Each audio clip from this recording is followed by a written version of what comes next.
Jadi kita itu harus jelas pandangan kita apa, keyakinan kita apa, maka orang Kristen itu wajib membaca Alkitab itu dengan pelan-pelan, dengan hati-hati, dengan teliti supaya tahu pandangan Kristen itu bagaimana, ajaran Yesus itu bagaimana. Jadi supaya jelas, terutama tentang keselamatan ya oleh anugerah iman.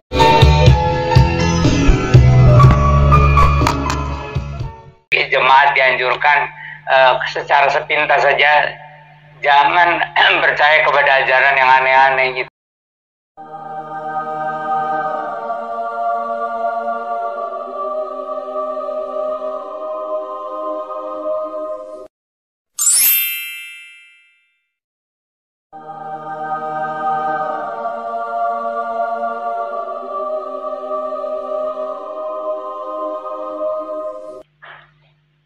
Shalom sahabat Alpetra Ministry, kita ketemu lagi di channelnya Alpetra Christian Online Ministry. Salam cinta Tuhan, cinta keluarga, dan tetap ya jaga kesehatan.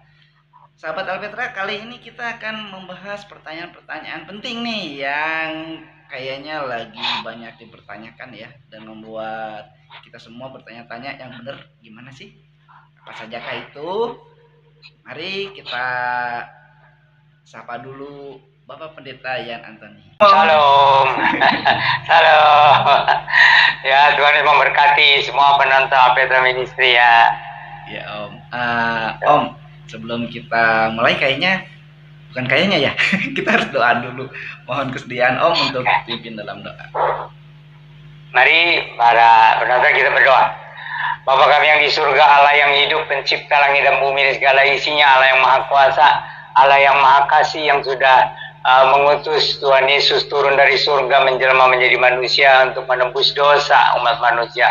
Dan Tuhan Yesus yang sudah bangkit naik ke surga menyediakan tempat bagi orang percaya. Kami bersyukur Bapa di surga punya rencana yang terindah bagi orang percaya. Kami bersyukur untuk pelayanan Alpetra Ministry. Berkati Tuhan, dengan Roh Kudus yang menyucikan, mengurapi, melengkapi, dan memakai hamba Tuhan yang melayani firman Tuhan dan semua yang ambil bagian di dalam pelayanan Alpetra Ministry.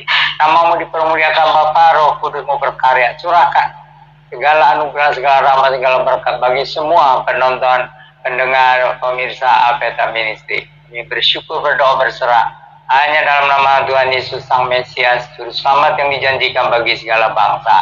Amin. Amin. Ya Om. Om selalu sehat Om. Ceria terus. Habis sakit. Oh, habis sakit Om. Ya, namanya manusia di dunia ya harus menghadapi kenyataan. Kadang-kadang sehat, kadang-kadang sakit, apalagi sudah tua. Iya ya Om. 78 tahun ya Om sekarang ya Om. Iya, jalan 78. Wah, luar biasa Om. Sampai ratusan tahun deh Om. Amin. Ya Om, kita mau mulai aja nih Om. Ini lagi ada rame-ramenya nih Om. Akan ada pernyataan dari orang nih Om. Kalau kita bukan di dalam agama tertentu gitu, kalau kita misalnya kita Kristen gitu, kalau bukan di luar Kristen itu masuk neraka gitu. Itu tanggapan Om gimana tuh Om? Kalau ada orang yang menyatakan itu gitu. Yang menyatakan bahwa misalnya orang lain yang di luar agama saya itu nggak masuk surga. Ya, jadi begini, kita kan tinggal di tengah-tengah bangsa Indonesia ya. Itu ada banyak agama, 5 agama, 6 katanya tambah dengan yang Konghucu gitu ya. Jadi namanya agama atau keyakinan ya masing-masing yang punya pandangan, punya keyakinan. Dan katanya sih setiap pengikut agama ya fanatik boleh, asal jangan radikal. Maksudnya jangan pakai kekerasan lah. Tapi kalau yakin bahwa agamanya gitu ya, keyakinan yang benar itu ya bagus. Artinya dia bukan orang yang sekedar ikut-ikutan gitu. Nah, tapi jadi kita harus jelas bahwa memang ya keyakinan ya beda-beda lah gitu. Nah, terus ada yang mencoba mendekatkan, katanya ada 3 agama langit atau agama samawi gitu ya. Jadi agama Yahudi, agama Kristen atau Nasrani katanya ya, dan agama Islam. Nah, ini yang dibilang agama samawi atau agama langit. Yang lainnya itu dianggap penyembah berhala gitu kan. Nah, iya. Jadi itu sebenarnya sih yang dianggap kafir itu seolah-olah mereka yang tidak menyembah Tuhan Allah yang Esa gitu. Nah, jadi itu apa namanya? Tapi belakangan itu ditujukan juga kepada orang Kristen. Iya. Orang Kristen itu katanya kafir, masuk neraka kalau namanya kafir. Tapi jadi orang Kristennya sendiri jadi bereaksi juga kan, gitu. Kamu enak aja bilang kita ini kafir, kamu yang kafir. Orang Kristen masuk neraka, kamu yang masuk neraka. Jadi kok balas-balas. Kan sebenarnya nggak elok ya. Jadi kita harus jelas dulu. Harus jelas itu bahwa pandangan agama tertentu ya jangan dipaksakan kepada pandangan agama lainnya. Nah, kita tinggal di Indonesia memang kan mayoritas Islam ya. Nah, itu pandangan mereka yang seringkali dipaksakan kepada minoritas, kepada Kristen lah, kepada agama yang lain. Nah, jadi supaya kita jelas bahwa namanya pandangan atau keyakinan ya tidak boleh dipaksakan, gitu kan? Kita juga menghargai keyakinan agama orang lain, pandangan agama orang lain, kita juga menghargai. Jadi jangan saling memaksakan. Nah, kembali kepada soal kafir itu. Kalau aslinya gitu yang disebut kafir itu selain bangsa Israel, gitu. Jadi dulu itu bangsa Israel itu umat pilihan Allah, khusus umat Allah. Nah, selebihnya di luar bangsa Israel itu disebut bangsa-bangsa. Bangsa-bangsa artinya bukan Israel. Nah, itu yang kemudian diterjemahkan kafir, gitu. Diterjemahkannya selain Israel. Nah, kemudian Yesus itu datang, jadi diutus, tapi diutusnya dari sorga. Itu kan firman Allah, itu diutus untuk menjelma menjadi manusia. Kan ini udah dijelaskan bahwa Yesus itu bukan manusia yang diangkat menjadi Tuhan, tapi sebenarnya Tuhan yang diutus datang ke dunia menjadi manusia, gitu kan? Nah, utusan memang utusan, tapi diutusnya dari sorga. Turun ke dunia menjelma jadi manusia. Beda dengan nabi-nabi yang lain, sudah di dunia, sudah menikah baru diutus kadang-kadang kan. Kalau Yesus kan dari sorga menjelma menjadi manusia, diutusnya itu dari sorga. Nah, kembali tadi, jadi istilah kafir itu dulunya artinya bangsa-bangsa selain bangsa Israel. Gitu, ya. Nah, jadi termasuk bangsa Arab juga dulunya disebut kafir juga, gitu. Cuman ya kemudian kan ceritanya Nabi Muhammad muncul menyiarkan agama Islam, jadi mereka tidak lagi menerima disebut kafir. Kami bukan kafir, kami itu menyembah Allah katanya ya. Tapi orang Israel tetap aja bilangnya semua selain dari Israel yang kafir, gitu kan. Nah, umat Kristen ikut-ikutan. Jadi orang yang tapi ini umat Kristen yang nggak belajar Alkitab benar-benar ya. Jadi orang Kristen juga bilang orang yang di luar Kristen juga kafir. Akhirnya saling mengkafirkan, itu nggak boleh. Itu nggak boleh. Jadi akhirnya kita mempunyai konsensus kalau di Indonesia ini, ya semua kan umat Allah. Bangsa Indonesia kan ketuhanan yang Maha Esa. Jadi nggak ada lagi yang kafir sebenarnya gitu. Kalau menurut Pancasila, kita semua menerima Pancasila ketuhanan yang Maha Esa gitu. Nah, terus ada masalah lain lagi yang agama samawi, ini agama langitnya. Jadi permulaannya itu agama Yahudi itu agama Israel itu ya, yang dengan perantaraan Nabi Musa. Tapi itu dulu dari sejarahnya itu kan ada cerita Nabi, katanya Nabi Adam lah, Nabi Nuh lah, Abraham, Ishak, Yakub, ya sampai Yusuf, terus Musa, dan terus sampai raja-raja juga disebutnya nabi-nabi kalau oleh mayoritas tuh. Ya, jadi raja sebenarnya kan ada raja Saul, ya Saul juga ya, Saul. Tapi kan mereka hanya kenalnya Daud, Salomo, sudah. Kalau kalau kita kan lengkap itu sejarahnya. Ya, terus belum lagi ada Nabi Samuel, itu masih sejaman dengan Saul dan Daud. Nah, itu jadi agama Israel gitu ya. Nah, itu Tuhan Allah yang hidup yang menyatakan diri kepada manusia, khususnya kepada bangsa Israel yang waktu itu menjadi bangsa budak di Mesir. Oleh Tuhan Allah yang hidup ini dibebaskan dari belenggu perbudakan Mesir, lalu melewati Laut Teberau, terus sampai ke Jazirah Sinai. Lalu di sana Tuhan Allah itu menyampaikan 10 hukum. Nah, 10 hukum itu Tuhan Allah langsung bicara 10 hukum itu dengan suara yang jelas, meskipun rupanya nggak ada. Kan Tuhan Allah bagaimana ada rupa gitu kan. Jadi 10 hukum itu saksinya itu bangsa Israel itu kira-kira 2 juta orang. Kalau laki-lakinya itu 600.000 ditambah dengan perempuan dan anak-anak kira-kira 2 juta.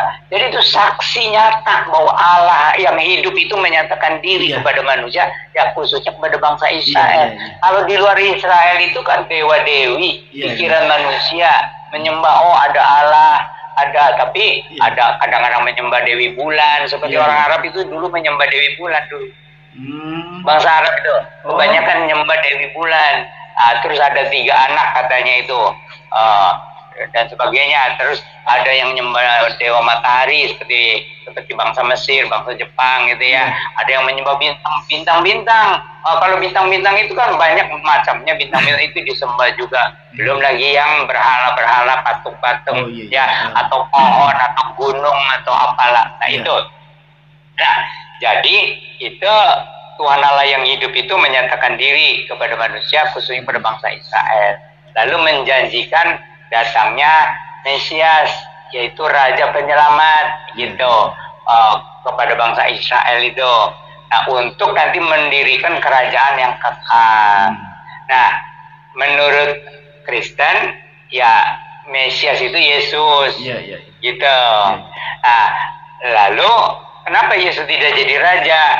Karena yang penting itu menyelamatkan manusia dari dosa dulu, yaitu dengan pengorbanannya di kayu salib, dengan kebangkitannya, kita dengan naik ke sorga. Jadi itu semua ada di Alkitab Perjanjian Lama itu. Tentang malahan kalau juru selamat datang ke dunia itu ya harus lahir dari anak darah, hidupnya tanpa dosa, harus banyak mujizat, dan matinya harus menebus dosa. Dan harus bangkit lagi, dan juga gitu. Nah, barulah dia jadi raja. Tapi yang pertama itu jadi raja dalam hati dulu. Tapi nanti kalau kedatangan Yesus yang kedua kali, barulah Yesus mendirikan kerajaan 1000 tahun untuk Israel. Gitu. Nah, jadi sekarang ini ceritanya umat Kristen lagi menunggu-nunggu kedatangan Tuhan Yesus untuk menjemput dulu. Yang dibilang rapture. Nah, itu menjemput, nah, itu pengadilan orang suci. Jadi tidak ada penghukuman itu. Kalau orang sudah lahir baru diangkat, itu nggak ada penghukuman, tapi adanya itu pahala, mahkota, kemuliaan. Nah, itu kira-kira nggak tahu apakah ditafsirkan 3,5 tahun atau 7 tahun. Nanti turun bersama-sama untuk menyelamatkan sisa bangsa Israel. Karena itu ada perdamaian 7 tahun di dunia itu antara Israel dan bangsa-bangsa sekeliling ya, terutama dengan Arab, dengan mungkin juga dengan Uni Eropa dan sebagainya. Nah, itu dipakai kesempatan oleh bangsa Israel untuk membangun Bait Allah yang ketiga. Nah, Bait Allah yang ketiga itu katanya sekarang sudah disiapkan tuh, ada sapi merah. Yang khusus. Itu lagi ramai Nah, itu kan baru muncul katanya ada sapi merah yang khusus untuk persembahan itu. Bait Allah ketiga ya. Jadi itu sudah dipersiapkan.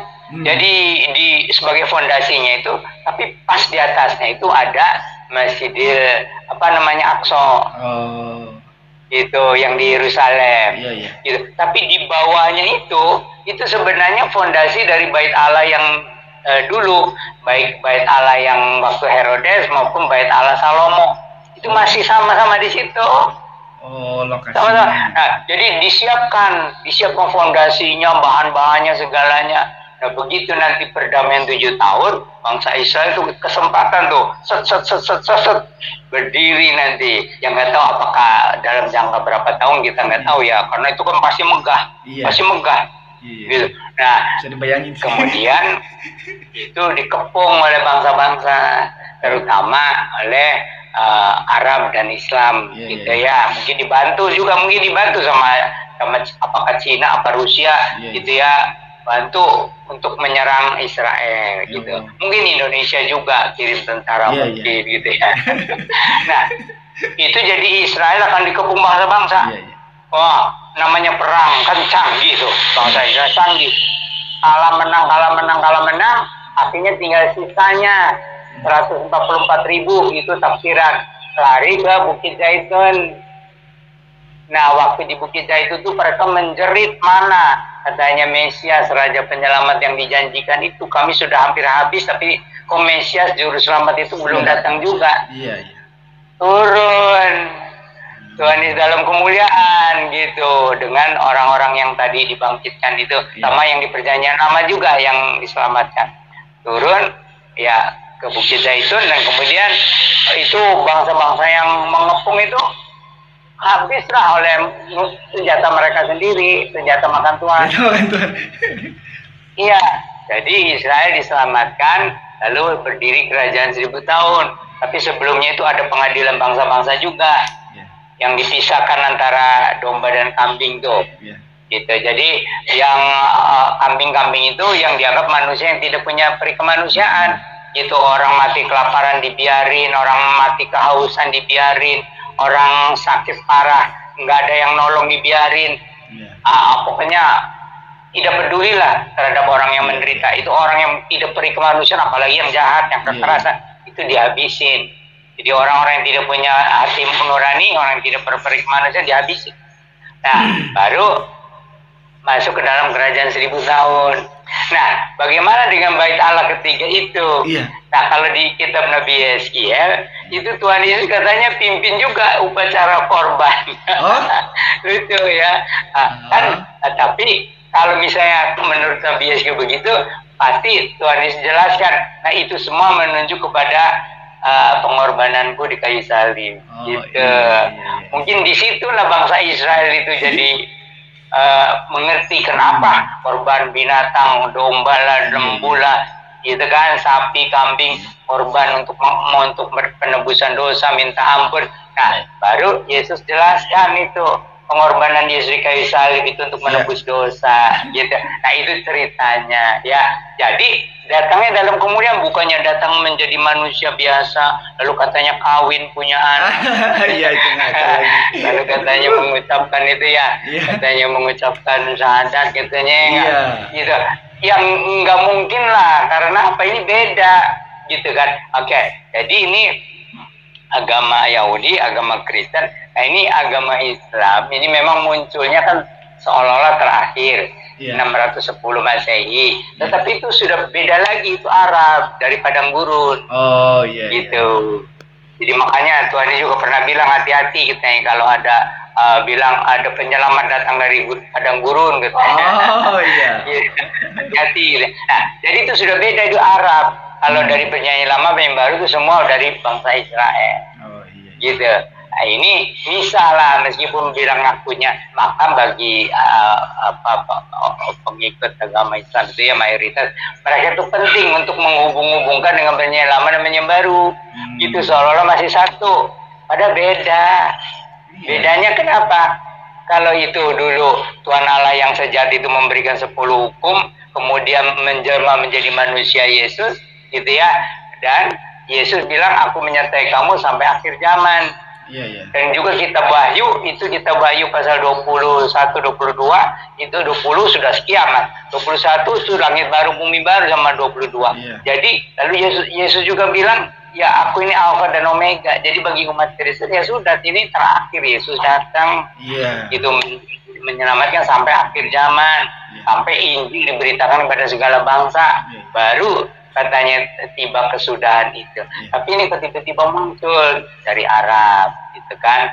Nah, ngakunya nyambung, padahal nggak nyambung, gitu. Secara ajaran juga beda, gitu. Tapi mereka bilang paksa kami yang benar, kamu yang salah. Nah ini kita masing-masing keyakinan nggak boleh, gitu.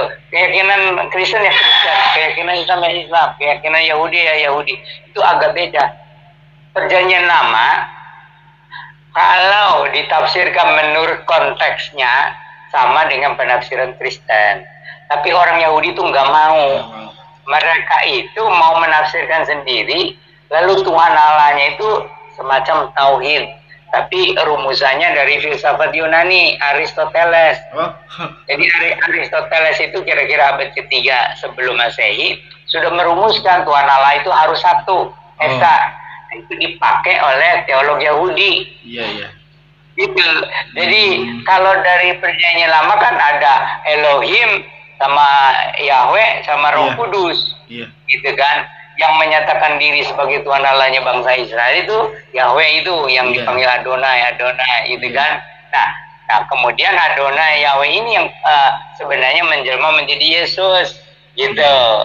Kalau dilihat ayat-ayat paralelnya, jadi itu lalu Yesus ini juga mengajarkan ya yang apa yang ada di dalam Alkitab menurut konteksnya aja. Jadi, nah kalau istilah Tritunggal, katanya orang Kristen menyembah Tritunggal, Trinitas, itu kan teolog-teolog abad ketiga, abad keempat merumuskan supaya lebih gampang mengerti antara Bapa dan Yesus dan Roh Kudus, katanya itu kita perlu istilah Tritunggal. Tapi sekarang istilah Tritunggal Trinitas kan jadi bikin kacau. Ya udah istilahnya nggak usah dipakai, tapi pokoknya ada Allah, Firman dan Roh Kudus, gitu kan.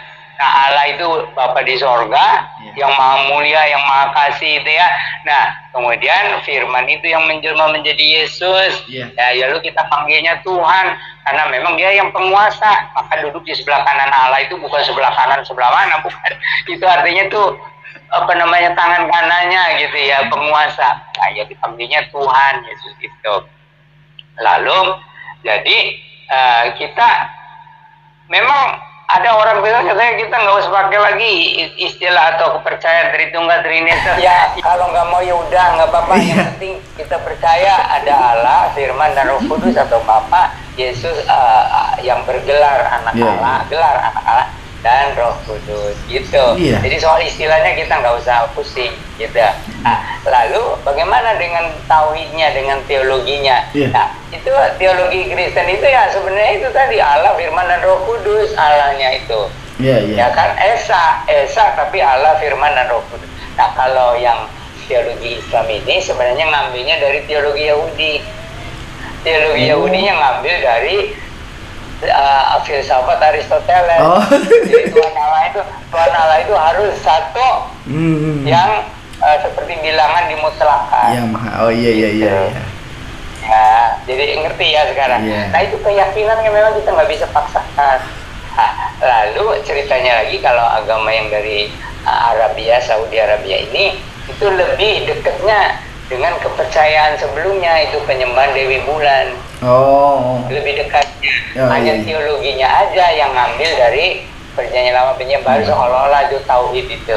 Menyembah Allah yang Esa. Ya nggak apa-apa itu keyakinan mereka. Nggak apa-apa, masing-masing punya keyakinan, masing-masing punya pandangan. Ya, tapi jadi kita sekarang sudah jelas ya, nggak ada nyambungnya. Karena bagi Kristen itu Yesus sebagai penggenapan nubuatan dan menyertai sampai akhir zaman. Alkitabnya juga sampai langit baru, bumi baru. Masa kita memerlukan lagi, kita tidak memerlukan manusia, gitu. Karena Tuhannya sudah datang. Om, tadi kan juga sempat disinggung tuh Om, bahwa ketika Musa di Gunung Sinai itu kan nggak bisa melihat Tuhan ya. Saya kira di agama Islam juga sama, bahwa tidak ada manusia yang bisa melihat Tuhan gitu. Tapi ada di satu riwayat di hadis atau di apa gitu, bahwa ketika Nabi Muhammad itu Isra Miraj, ya kan, terus ditanya sama istrinya gitu, kamu lihat Tuhan, ketemu Tuhan enggak gitu. Kalau lihat dan ketemu, kita nggak bisa ketemu, intinya seperti itulah. tapi karena Tuhan itu cahayanya sangat lebih dari cahaya gitu kan, jadi nggak ada yang bisa melihat. Sama seperti Musa juga nggak bisa melihat Tuhan kan, nggak ada manusia yang bisa muka dengan muka kalau menurut kita ya, karena akan berakibat maut gitu. Tapi Om, dari pernyataan itu, dari cerita itu gitu, dari riwayat itu, jadi ada apa ya disebutnya sama itu istilahnya gitu, intinya bahwa nanti Tuhan Yesus ketemu sama Muhammad. Tapi mohon maaf sebelumnya, saya kan saya ini orang yang tidak percaya Yesus itu Isa dan Yesus itu beda kalau saya sendiri gitu. Ketemulah dengan Isa Al-Masih gitu, katanya dia ngomong bahwa nanti dia akan datang kembali ke dunia. Lalu di waktu datang kembali ke dunia itu ada satu tempat namanya tuh apa gitu Om, saya lupa lah daerahnya gitu. Di tempat itu dia akan ketemu dengan Nabi Muhammad, lalu dia akan bilang bahwa dia akan menjalankan ibadah haji dari tempat itu pergi ke Mekah dan ke Madinah gitu. Dan disitulah Yesus itu bersahadat katanya, mengakui bahwa Muhammad itu adalah Rasul Allah gitu. Nah, ini gimana Om tanggapannya Om? Oke, jadi sekarang sudah supaya lebih jelas lagi ya, tentang Yesus datang itu pertama-tama itu mau mengangkat orang-orang Kristen yang sudah lahir baru, yang sudah lahir baru aja diangkat di sana pengadilan orang suci. Oke. Nah, lalu sesudah selesai itu bersama-sama akan turun ke bumi menyelamatkan sisa bangsa Israel. Gitu. Nah, yang mengepung bangsa Israel itu justru kebanyakan adalah bangsa Arab dan umat Islam. Kebanyakan. Lalu mereka itu akan mati karena senjatanya sendiri. Gitu, habis hangus. Kan ada yang bawa nuklir, ada yang bawa bom apa. Itu Rusia aja sekarang sudah pakai bom apa. Iya. Nanti Israel itu dikepung itu bangsa-bangsa bawa senjata yang canggih-canggih, tapi akhirnya mereka akan senjata makan tuan lah, mati. Jadi kebanyakan hangus lah gitu. Iya. Jadinya yang termasuk umat bangsa Arab atau umat Islam yang ikut ke sana itu mati semuanya oleh senjatanya sendiri gitu. Nah, lalu Yesus mengadili umat manusia di bumi itu kan, seperti domba dan kambing itu. Ya, jadi Yesus itu menjadi hakim orang-orang kudus yang diangkat, menjadi hakim manusia yang masih hidup, dan menjadi hakim dari nanti di akhir zaman itu yang alam barzah itu. Nah, jadi itu mereka percaya juga bahwa Yesus Nabi Isa itu menjadi hakim gitu. Sebenarnya kalau manusia kalau Yesus itu manusia biasa, bagaimana bisa tahu kelakuan orang, perbuatan dosanya? Nah, gitu. Lalu mengapa dia mesti mengikuti yang manusia biasa ini? Dia itu Tuhan. Bagaimana dia mau beragama yang baru? Dia tuh Tuhan gitu. Yang lebih serunya lagi katanya nanti menyembelih babi-babi katanya. Itu gimana? Kalau misalnya pesta orang kafir, ya pestanya babi. Ya enggak babi panggang atau apa. Yang suka itu kan soal kesehatan aja. Ya enggak. Nah, terus ada lagi katanya salib-salib dipatahin. Ya, itu untuk apa? Nggak ada kerjaan mata-matain salib. Mereka mau mematahkan salib. Karena ini kan lambang dari kasih Allah, masa kasih Allah mau dipatahkan? Gitu kan? Nah, jadi itu, itu mereka itu cerita-ceritanya itu banyak yang aneh-aneh juga. Riwayat siapa itu dulu ceritanya itu katanya ketemu di langit ketiga apa langit keempat katanya. Itu juga sebenarnya itu Yesus kan naik ke surga kan kembali kepada kemuliaannya di sebelah kanan Allah itu, menjadi tangan kanan Allah. Kenapa hanya sampai langit keempat berhenti di situ ya? Bibnya rusak Om. Ya enggak, jadi itu ceritanya tuh aneh-aneh gitu ya. Tapi mereka perlu nyambung. Kita nggak perlu. Gitu. Lalu kan ditanya balik, kenapa umat Kristen nggak mengakui gitu ya? Nabi kami katanya. Loh, katanya kenapa harus mengakui? Karena kita sudah selesai dengan Yesus menyertai sampai akhir zaman, dan Alkitab juga ditutup dengan langit baru, bumi baru sesudah kiamat. Kenapa kita mesti mengakui katanya? Ini lain, itu keyakinan kamu ya keyakinan kamu, pandangan kamu ya pandangan kamu. Ini pandangan Kristen yang begini, keyakinan Kristen yang begini. Yesus itu sebagai juru selamat dan Tuhan, bukan diangkat-angkat, tapi dia yang Tuhan menjadi manusia untuk menebus dosa, menyelamatkan, menjamin tempat di surga dan sebagainya, gitu. Nah, jadi mengapa kita memerlukan gitu? Kita sih nggak perlu nyambung, karena sudah sampai batas, gitu, sampai akhir zaman batasnya, gitu. Nah, itu jadi supaya tahu. Jadi memang pandangan agama, keyakinan agama tidak bisa dicampur aduk, masing-masing aja. Iya sih Om. Betul Om. Ya makanya nggak usah aneh ya Om, kenapa orang Kristen dibenci. Nah itu udah ada videonya juga. Ya itu sudah, itu Yesus sudah menyiapkan umatnya, harus pikul salib. Kalau mereka membenci aku, kamu juga akan dibenci, katanya kan. Jadi orang kadang-kadang benci sama Yesus tanpa sebab, padahal Yesus itu baik sekali. Kok benci sama nama Yesus, gitu kan? Orang Kristen juga kan, memang ada orang Kristen yang yang jahat ya, ada ya. Itu orang Kristen yang belum lahir baru tuh. Orang Kristen yang hanya ngaku Kristen tapi belum ada pertobatan. Ada yang belum lama terjadi tuh. Aduh, mengerikan juga. Ya kan? Itu belum lahir baru, itu tidak takut sama Tuhan itu. Psikopat katanya, itu psikopat sudah, sakit jiwa. Iya sih Om. Dan itu saya udah menjelaskan juga dulu kan, di antara 12 pendeta itu mungkin satu menjadi seperti Yudas yang serakah, yang berkhianat, yang jahat dan sebagainya. Nah Om, ngomongin Yudas nih, di antara 12 pendeta ya Om ya. Ini ada ya, saya berani dan bisa katakan dia itu Yudas lah gitu, pengkhianat. Om, dia ngasih ajarannya itu dia pakai bahasa Ibrani Om, betul-betul pakai bahasa Ibrani gitu. Dia pakai bahasa Ibrani prosiokomai dari Matius 26 ayat 41. Terus dari Matius 26 ayat 39. Nah, itu tentang bahwa katanya bahwa Yesus Kristus itu, Tuhan Yesus itu dulu sholat Om. Gitu. Karena kata prosekoma itu oleh Dr. Bambang Susena. Nah saya sih pengen jawab orang itu, ya kamu nonton Bang Susena aja lagi. Tapi ini Om bukan sembarangan Om yang ngomong Om. Dia itu yaitu Yudas Iskariot. Jadi itu dulu dalam bahasa Arab itu orang Kristen Ortodoks ya, Syria itu yang pakai bahasa Arab, memang kalau sembahyangnya sholat. Nah, kalau Yesus itu di Taman Getsemani itu kan berdoa sampai berlutut.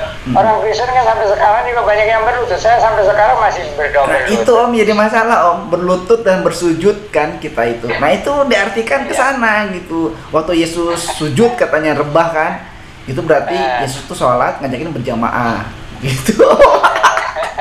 Iya, memang orang Kristen juga sama, sholat juga, sholatnya kan 3 kali, ada yang 7 kali gitu orang Kristen. Cuman itu dalam bahasa Arab ya sembahyang ya sholat. Iya sih Om. Gitu. Nah, kalau Yesus dulu juga ya dalam bahasa Arab ya sholat. Iya. Gitu. Cuman ya caranya cara Kristen gitu kan, jadi enggak pakai arus begini enggak. Sujud itu tanda hormat gitu, lalu hatinya, lalu bicaranya kan kepada Bapa di sorga. Iya Om, gitu. Makanya kan jadi itu mengganggu sih karena bahasa ya Om ya. Kan sampai juga ada yang ya ini saya bilang masih bocah lah gitu Om, bukannya saya maunya sombong, bukan. Ada yang bocah itu ngomong gitu Om, Alkitabku bahasanya ini gitu, kitabku bahasanya bahasa aslinya kan, kita doanya pakai bahasa aslinya gitu. Ini kok kamu pakai bahasa Indonesia? Yesus orang Indonesia ya? Saya bilang iya, Yesus orang mana aja. Dia bisa jadi orang Indonesia, Amerika, mau orang Rusia kayak bisa lagi. Itu gimana ya Om? Bahasa Tuhan Yesus itu kan apa sih Om? Sebetulnya 3 ya Om. Jadi waktu Tuhan Yesus di dunia itu sebagai manusia, jadi dia sebenarnya segala bahasa dia bisa. Iya. Cuman kalau baca Alkitabnya itu dalam bahasa Ibrani. Tapi kalau dia berkhotbah itu pakai bahasa Aramaik. Aramaik itu hampir seperti Ibrani, tapi itu bahasa sehari-hari waktu zaman itu. Oh, bahasanya mirip Arab itu ya, Om ya? Bahasa Arab ya, mirip bahasa Arab ya? Enggak, ya Aram. Bukan Arab, tapi Aram. Ya, Arami. Aram, Arami, Aramaik gitu, tapi bukan Arab gitu. Nah, terus jadi itu bahasa yang dipakai. Lalu kenapa Alkitabnya yang Perjanjian Baru ditulis dalam bahasa Yunani? Karena itu bahasa internasional waktu itu. Jadi istilah Latinnya itu lingua franca, bahasa yang dipakai waktu zaman itu. Jadi sudah dari awal agama Kristen itu supaya tersebar ke segala bangsa. Makanya ditulis dalam bahasa Yunani, beda dengan agama sebelah yang khusus pakai bahasa padang gurun gitu. Iya, jadinya kan ya untuk orang padang gurun gitu. Nah, tapi kalau ini kan untuk internasional dari awalnya. Jadi Perjanjian Baru ditulis dalam bahasa Yunani, itu bahasa internasional. Bagaimana katanya Yunani bahasa internasional? Ke penjajahannya Romawi. Ya karena dulu itu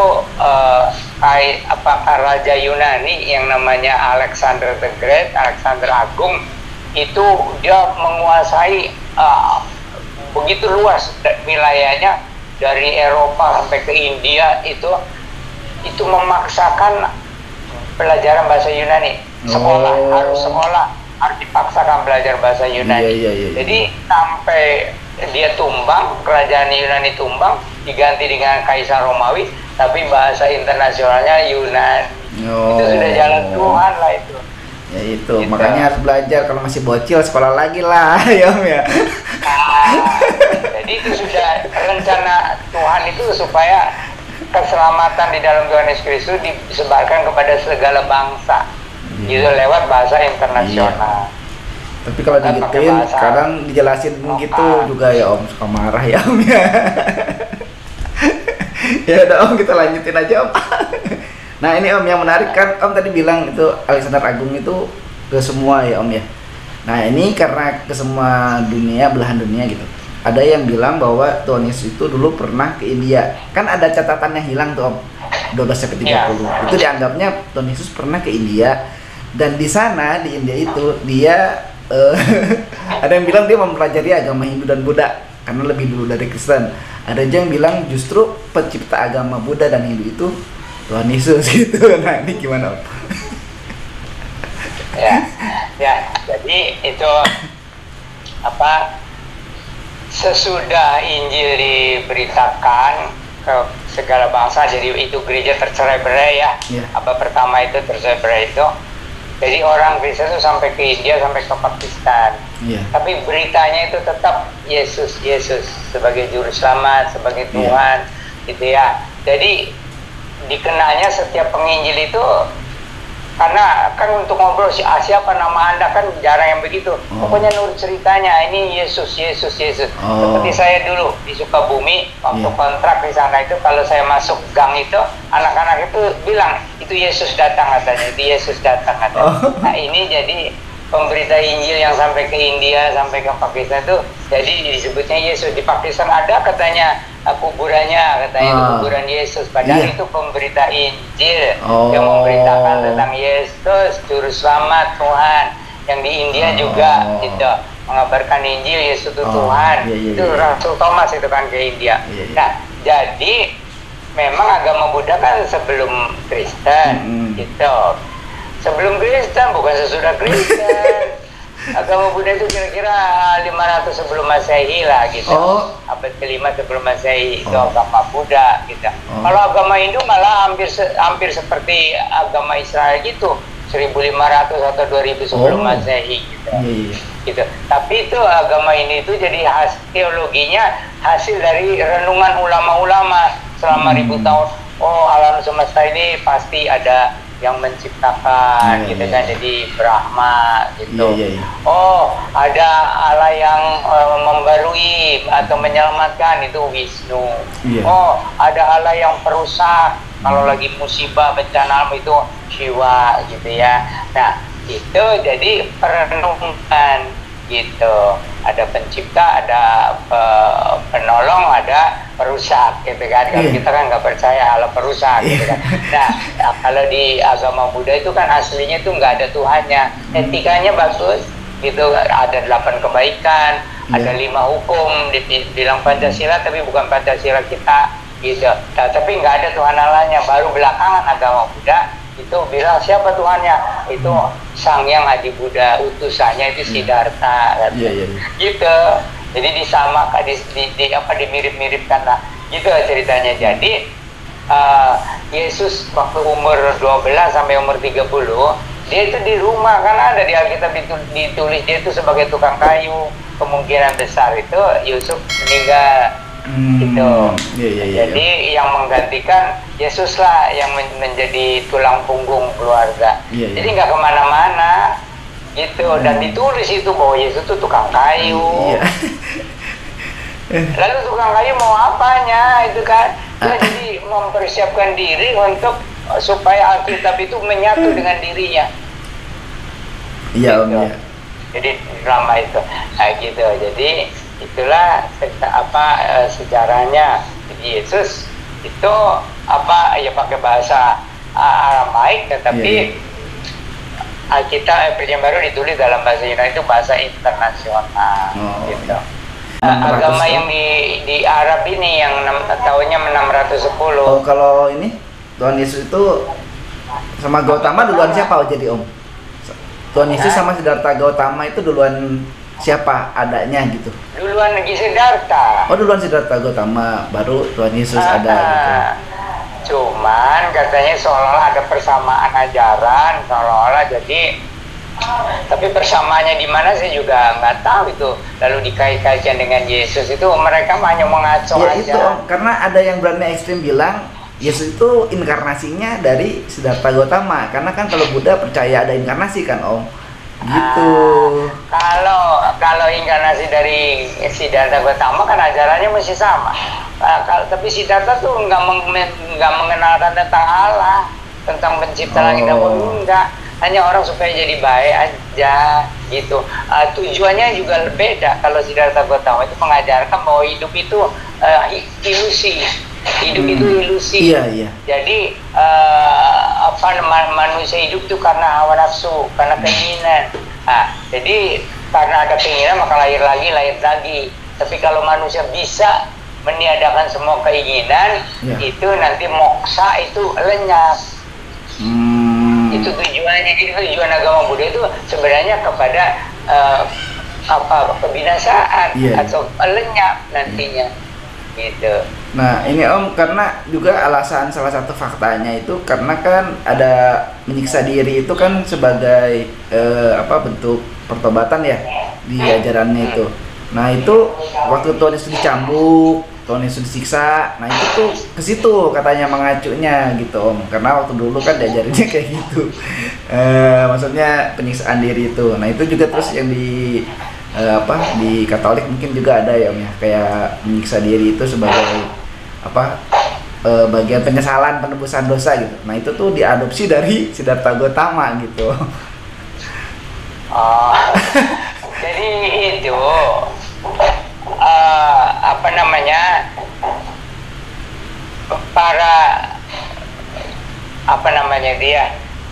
pemuka-pemuka agama Kristen itu sesudah tersebar ke luar Israel itu banyak yang jadi jadi petapa, ngerti nggak? Mau mencapai kesempurnaannya dengan bertapa, dengan menyiksa diri. Jadi tafsiran memikul salibnya diperluas dengan menyiksa diri gitu, untuk mengalahkan hawa nafsu gitu. Jadi dengan menjadi pertapa gitu. Itu jadi lalu karena banyak umat Kristen itu tidak mempelajari Alkitab tentang keselamatan itu oleh anugerah, bukan oleh usaha manusia, bukan oleh seperti penyiksaan diri atau puasa atau gimana, atau ngurangi tidur, ngurangi makan atau enggak gitu. kita kan diselamatkan berdasarkan anugerah oleh Yesus Kristus dan kita terima dengan iman, bukan dengan usaha manusia amal ibadah. Iya Om, gitu. Terus ada satu lagi pertanyaan dari Alfa itu, katanya di dalam agama Hindu mau manusia itu semuanya anak-anak Allah. Iya, itu gimana itu, Om? itu sebenarnya nggak ada istilah itu, tetapi ada ajaran di dalam agama Hindu itu bahwa semua itu percikan dari Brahma. Seperti lautan, ya kita ini air seperti air yang mengalir nantinya menuju sungai menuju laut kembali kepada Brahma. Itu ajaran Hindu, tapi bukan semuanya anak-anak Allah, tapi semuanya seolah-olah berasal dari Allah. Itu percikan katanya. Itu Tapi kita Kristen tidak mengajarkan begitu. Kita kan jelas manusia diciptakan dari debu tanah. Iya. Kembali kepada debu, begitu badannya. Oke Om, ini masih banyak sebetulnya Om yang mau saya tanyain. Terakhir aja nih Om, gimana Om? Ada yang menyatakan bahwa Yesus itu penyembah Tuhan. Yesus itu penyembah Tuhan. Penyembah Tuhan. Jadi Yesus itu memperkenalkan Allah yang tidak bisa dilihat itu, Allah yang di sorga itu sebagai Bapa. Jadi menyembah Bapa. Gitu. Nah, Bapa itu ya Allahmu katanya. Jadi artinya Allah semua manusia gitu. Nah, kalau Yesus masa datang-datang bilang ini saya Allah, saya Tuhan, sembahlah aku, yang nggak begitu. Kalau kepada muridnya Yesus terus terang, kamu memanggil aku guru dan Tuhan, memang aku ini guru dan Tuhan, gitu kan. Di Yohanes 13 itu. Tapi Yesus tidak seperti rame-rame ngomong itu ya, saya ini Tuhan, Tuhan, sembahlah aku, yang nggak mungkin lah, dianggap orang gila. Kayak perjanjian lama gitu, maksudnya mungkin akulah Tuhan Allahmu, Allah Israel gitu. Nah, itu tidak kelihatan. Iya. Tuhan Allahnya kan itu kan suara. Nah, kalau Yesus menjelma menjadi manusia kan biar orang melihat dari mujizatnya, dari ajarannya. Kan ada salah satu itu ya, salah satu ulama yang jadi Kristen itu bilang apa? Kenapa saya tertarik kepada Yesus? Yesus itu ajarannya begitu dalam katanya. Kasihilah musuhmu. Katanya. Mana katanya ajaran manusia mengajarkan kasihilah musuhmu? Terus ada lagi, kalau orang laki lihat perempuan terus sudah niat berbuat jahat, berbuat dosa, kita nurutin nafsu, itu sudah berzina katanya. Nah, itu mana ajaran manusia sampai begitu katanya.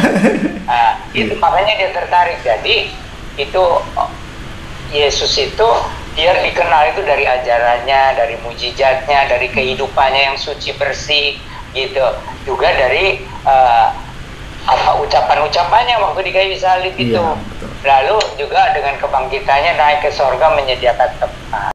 Ini udah panjang lebar nih Om, jelasin semuanya.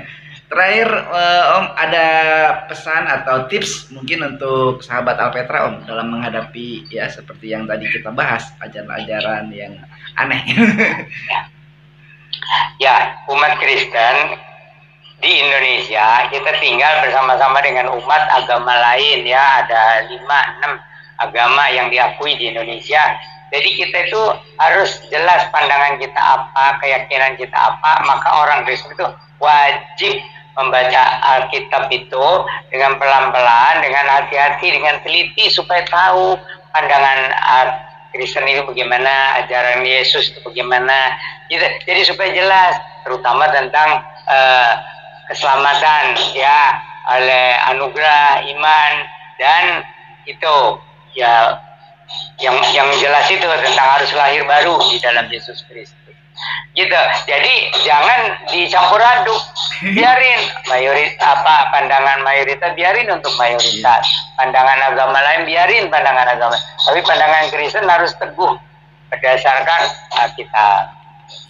Yakin di dalam Yesus Kristus ada keselamatan. Yakin. Amin. Oke Om, wah luar biasa nih Om. Ini perbincangan yang sungguh menjadi berkah pastinya untuk para pendengar dan penonton Sobat Alpetra Ministry. Baik Om, tanpa bukan mengurangi rasa kangen ya Om. Kita akhirnya dipisahkan lagi oleh waktu. Dan tentunya terima kasih untuk sahabat Alpetra MT yang sudah subscribe, like, komen, dan share. Dan terima kasih komentar-komentarnya untuk Bapak Pendeta Yan. Om, ada salam dari anaknya, menantunya ya Om ya. Terus ada salam dari siapa ya? Aduh saya lupa. Ada komentar-komentar yang disampaikan untuk Om dan saya udah balas seperti pesan Om, sampaikan kembali salam dalam kasih Tuhan. Gitu Om. Baik Om, kita akhiri dengan berdoa. Kalau boleh minta tolong Om lagi untuk menutup dalam doa. Sahabat Alpetra, mari kita berdoa lagi. Tuhan Yesus, Engkau Tuhan yang datang ke dalam dunia, jadi manusia sengaja untuk menebus dosa kami, orang yang penuh dosa. Engkau sudah bangkit untuk memberikan hidup yang baru. Engkau sudah naik ke surga, menyediakan tempat, menjamin tempat di surga bagi orang yang sungguh-sungguh percaya. Terima kasih Tuhan, kami serahkan diri kami, keluarga kami, dan semua sahabat Alpetra kami serahkan kepadamu. Mohon anugerah-Mu dinyatakan. Kami berdoa, bersyukur, berserah dalam nama Tuhan Yesus Sang Mesias, Juru Selamat yang dijanjikan bagi segala bangsa. Amin.